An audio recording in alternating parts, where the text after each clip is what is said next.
Merry Christmas, everyone. It's Alex Katutis here with Revere Asset Management. Today is December 23rd, and I'm coming to you live from Cave Creek, Arizona. It's about 2:30 Arizona time or 4:30 Eastern. Today, I want to go over a standout stock that you should add to your watch list. It's kind of like the Christmas special, I think.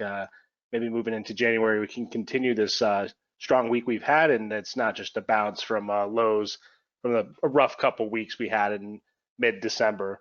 But before we go to the charts here, let's go over our contact information. You can see right here all of our emails, like alex@revereasset.com, don@revereasset.com, and so on.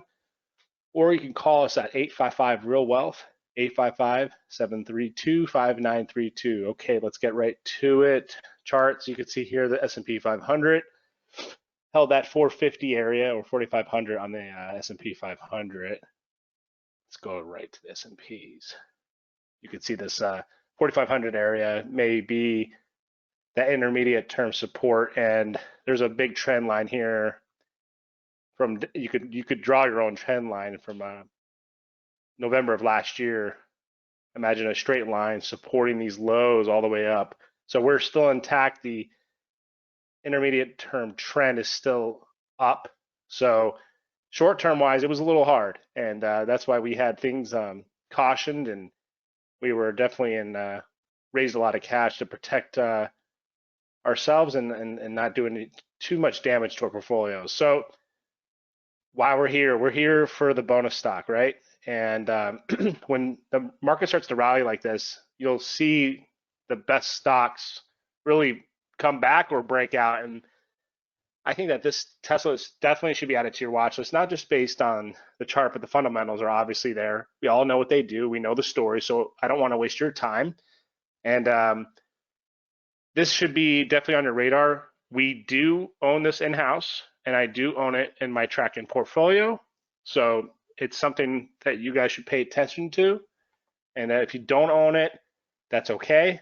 I do think that it could use a little bit of a digestion here. When I say digestion, consolidation, maybe a little bit of sideways action for a few days to kind of just cool the jets, because we've had 1, 2, 3 straight up days, and they've all closed at the upper range of the day. That's very strong, but it's also maybe in the short term, when I say short term, very short term, a little overbought. So let's see, maybe it pulls back to that 1050 area, which coincides with the 50-day moving average, which is this red line.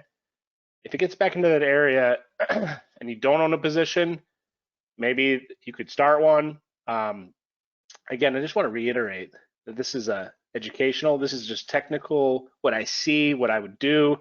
I'm not saying buy it, but I am saying add it to your watch list, because that can't do any harm, right? So let's look at the weekly. This red line, so a 10-week moving average and a 50-day are almost, they're pretty much synonymous, okay? They're twin averages, because if you go to look at the 10 weeks at 1052, on the daily, it should be around 1030 something. Yeah, 1038. So they're pretty close. You can do, if you want to be a little bit more longer term, use this weekly. Okay, that's if you're a shorter term trader, stick with the daily charts, and it will help you get in and out. And you could even use the 21-day moving average, which is this green line. Okay. Now yesterday we closed right above it.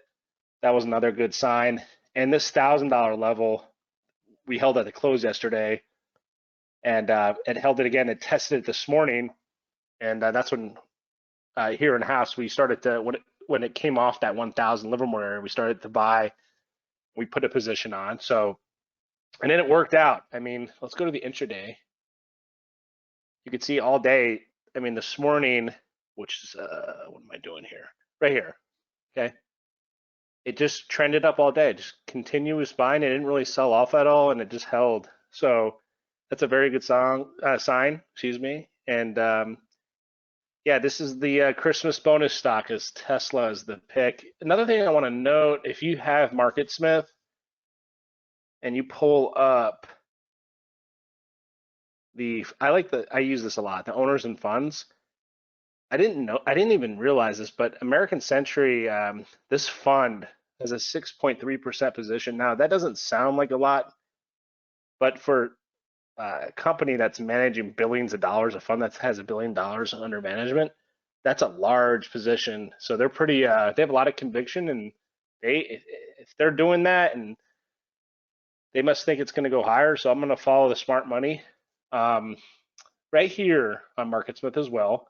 You see this, I've gone over this before. I just want to, if there's someone new, they may not know this. So I'm going to repeat myself. There's 2,900 funds in Tesla. Okay, now it's on the S&P 500. It's a big cap name. Let's go to Apple. Apple's got close to 6,000. So it's got double the funds in it. If Tesla continues to beat earnings and sales over time, I wouldn't be surprised to see Tesla have 5,800 funds in it down the road. If it doubles in funds, what's going to happen to the price of the stock? It's simple supply and demand. The stock price will go up over time. Now, of course, there's a lot of other factors, macroeconomics, the Fed, and I'm not going to go over that. You guys can watch our podcast every week. We didn't do one this week. We took the week off. It's Christmas.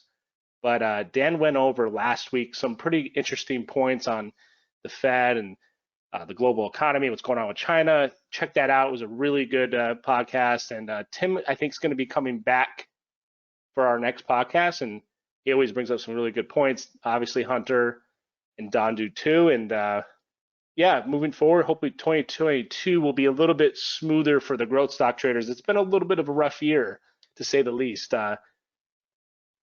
Real quick, and I'm sure Don has gone over this, but here's the IWM, Russell 2000. A lot of growth stocks live in this ETF. This has been 2021 for a lot of can slam growth stock traders like myself. It hasn't been easy. It's been sideways to choppy. There's been a little intermediate or short-term little blast to the upside, but nothing sustained. Like, look at 2020. It was an awesome year. There's a little bit harder of a year. Now, S&P 500 mask a lot of that because a lot of the big cap stocks that live within it, like Microsoft and Apple, just trended higher the whole time, while those growth stocks, the smaller ones, got really sold off hard.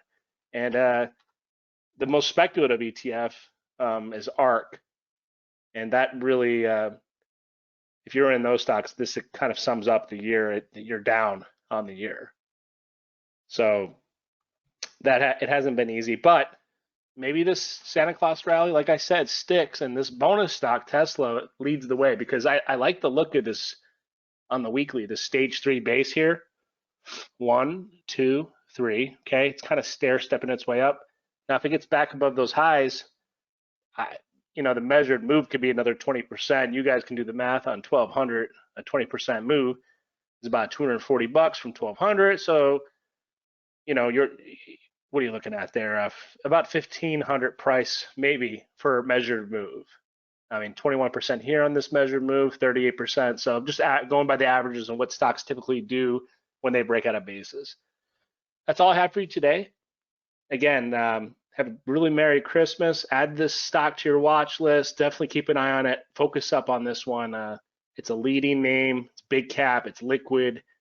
You can get in and out of it easily if you have to. And always, always set a stop, measure your risk. Have a good one, and take care.